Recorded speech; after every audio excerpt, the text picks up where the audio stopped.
Hello, welcome to the Spark Lab at the Henry Ford Centennial Library, Dearborn. My name is Ellen and this is Maker Monday. Today we are adding a decal to a faux leather journal with Cricut Everyday Iron-On. The supplies needed are listed in the description. Check your local craft stores or online for supplies. For this project, I'm going to use gold metallic Everyday Iron-On from Cricut. I'll apply it to this faux leather journal. Since my decal will be pretty small, I'll cut it on the Cricut Joy using a 4.5 by 6.5 inch standard grip mat. I'll also need some heat-resistant tape to secure the decal on my material. I'll be using the Cricut Easy Press Mini with a heat pad and parchment paper. I'll be using scissors, a scraper, and a weeding tool for this project. The Cricut Joy, Easy Press Mini, heat pad, tape, and Cricut tools are all available in the Spark Lab. You can bring your own device with design space or borrow a Spark Lab device. I'll use the Cricut Heat Guide for pressing instructions. For a similar project, you would need to bring your own parchment paper, iron-on, and faux leather or cardstock journal and vinyl. Let's get started. For the first step, I'm going to measure the area for my decal. I'm going to go with about 1.5 inches wide and 2 inches tall. Remember that if your design has a lot of small, intricate details, those will be harder to cut and weed later. Now I'm going to look for a decal image by doing an image search in Design Space. I'm going to look for a beetle,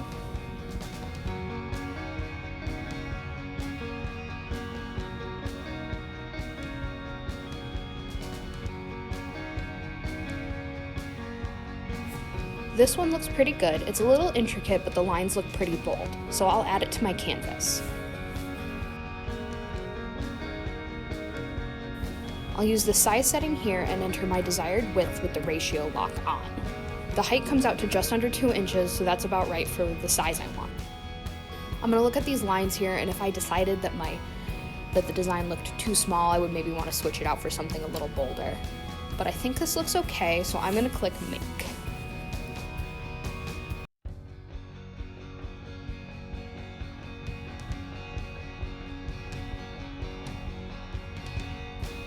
Now I'll select that I'll be using a mat, specifically the 4.5 by 6.5 inch mat.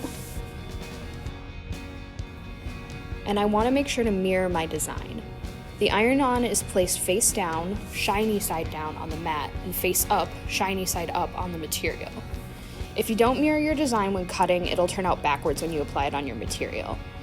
Because my design is symmetrical, it wouldn't really make a huge difference, but if you're putting words or numbers or something that is not a symmetrical design, it would come out backwards. Here I'm going to cut my material to size using the grid lines that I see in Design Space, and then I'm going to apply that, like I said, shiny side down on my standard grip mat, and I will click Continue in Design Space.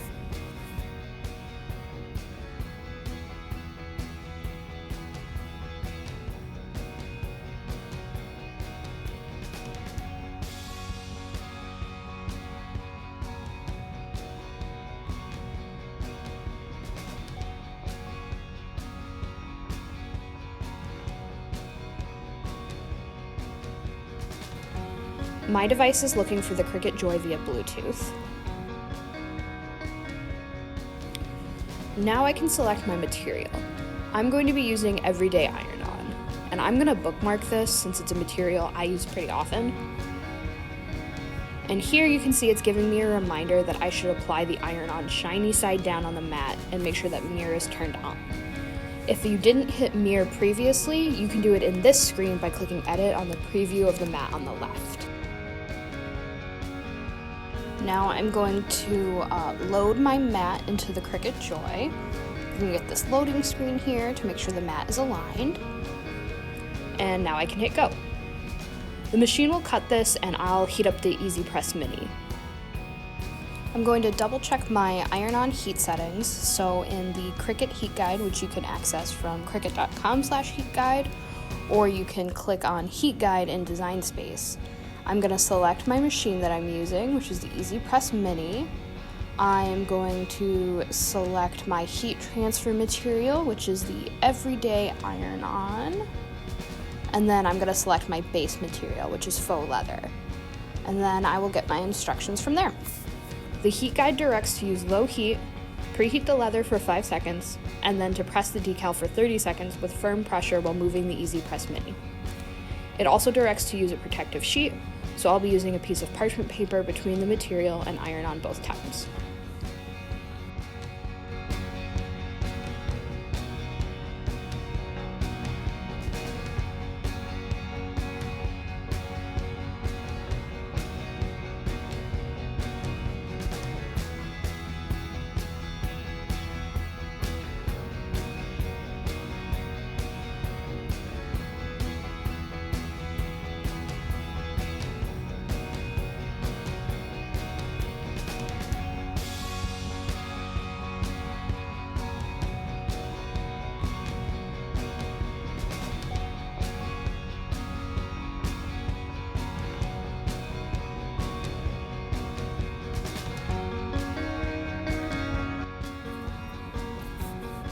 Now that the cut is complete, I can click Unload in Design Space, and that mat will eject from the machine.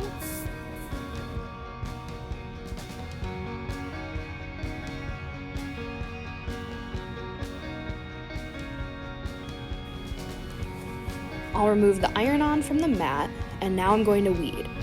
This means I'm going to remove any excess iron-on that I don't want transferred to the material. If it helps, you can refer to the cut image on the canvas to show where your lines are.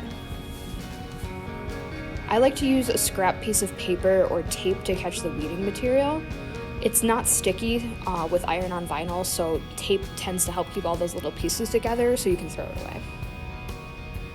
Weeding can be time-consuming and repetitive depending on how intricate your design is. So I'm going to speed this up for you guys.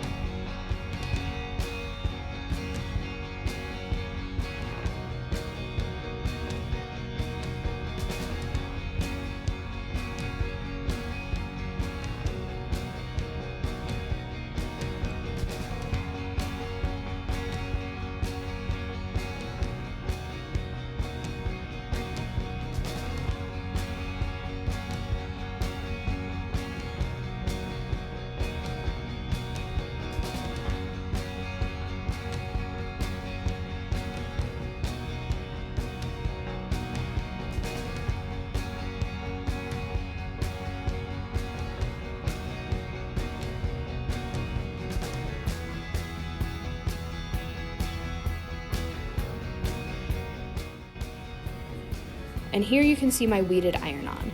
I can move on to applying it to my material. The clear liner is adhesive, but the heat-resistant tape will help keep that decal in place as I move the mini press around.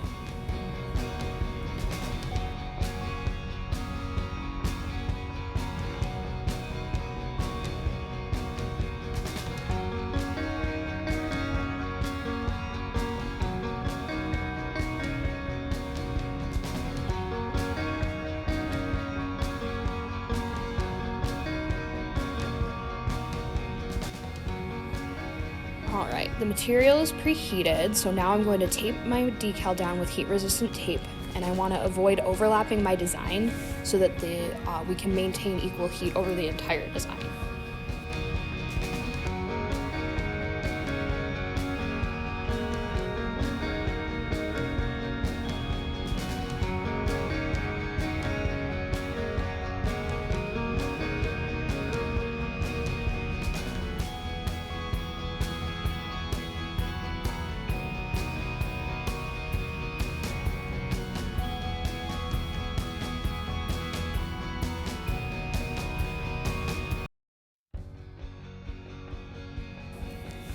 I'll take the Easy Press Mini and press firmly and move it around for 30 seconds. The heat guide directs to do a cool peel, which means to wait for the decal to be cool to the touch before removing the liner. Once cool, I'll peel off the liner and tape, leaving my design on my notebook. If you find your design isn't peeling off or the edges aren't sticking to your material, place the liner back on, press again for a short period of time with the parchment paper, and then make sure the liner is completely cool before trying to remove it again.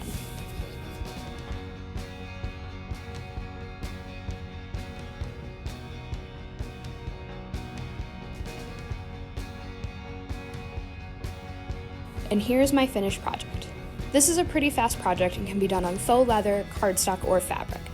Different materials will have different heat guide instructions, so make sure to check the heat guide in Cricut Design Space or from Cricut.com. Thank you for joining us today. This is Ellen in the Spark Lab. Be sure to visit us in person at the Henry Ford Centennial Library or join us online for another Maker Monday.